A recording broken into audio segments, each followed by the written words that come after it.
എല്ലാവർക്കും പുതിയൊരു job notification വീഡിയോയിലേക്ക് സ്വാഗതം.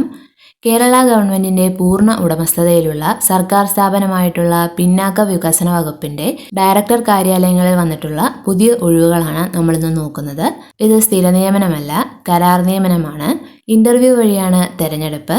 ഇമെയിൽ വഴിയോ നേരിട്ടോ അപേക്ഷ സമർപ്പിക്കാവുന്നതാണ്. അപ്പോൾ അപേക്ഷ നൽകേണ്ട അവസാന തീയതി, ഒഴിവുകൾ, യോഗ്യത, പ്രായപരിധി എന്നിവയ്ക്ക് നോട്ടിഫിക്കേഷൻ നോക്കാം.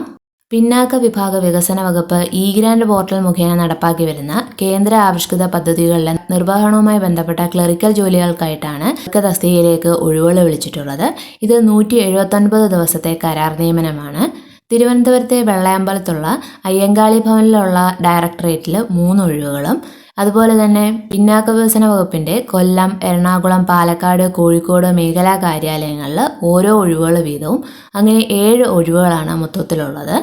ഇനി അപേക്ഷ സമർപ്പിക്കേണ്ട ബന്ധപ്പെട്ട വിവരങ്ങൾ നോക്കാം. പരമാവധി 179 ദിവസത്തേക്ക് മാത്രമായിരിക്കും നിയമനം എന്ന് പറയുന്നത്.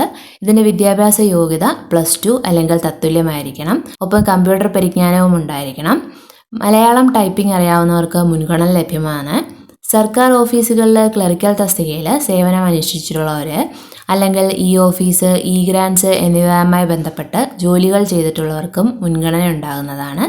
ഇതിൻ്റെ പ്രായപരിധി വരുന്നത് 18 മുതൽ 45 വയസ്സ് വരെയാണ്.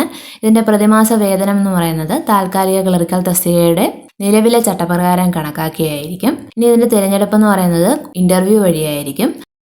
അപ്പോൾ യോഗ്യരായിട്ടുള്ളവർ ഡിസ്ക്രിപ്ഷൻ ബോക്സിൽ കൊടുത്തിട്ടുള്ള നോട്ടിഫിക്കേഷനിൽ തന്നിരിക്കുന്ന ആപ്ലിക്കേഷൻ ഫോം ഫില്ല് ചെയ്ത് അതിൽ കൃത്യമായിട്ട് ഒപ്പ് രേഖപ്പെടുത്തി നിങ്ങൾ ഏത് കാര്യാലയത്തിലാണോ അപ്ലൈ ചെയ്യുന്നത് ആ കാര്യാലയത്തിൽ നേരിട്ട് സമർപ്പിക്കുകയോ അല്ലെങ്കിൽ ഇമെയിൽ വഴി സമർപ്പിക്കുകയോ ചെയ്യാവുന്നതാണ്.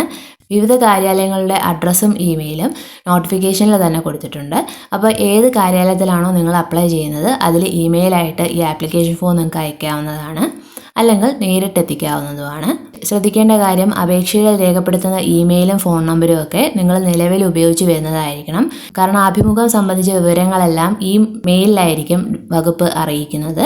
അപ്പോൾ യോഗ്യരായിട്ടുള്ളവർ ഫെബ്രുവരി 19 വൈകുന്നേരം 5 മണിക്ക് മുൻപ് ഇമെയിൽ വഴിയോ നേരിട്ടോ അപേക്ഷ സമർപ്പിക്കുക.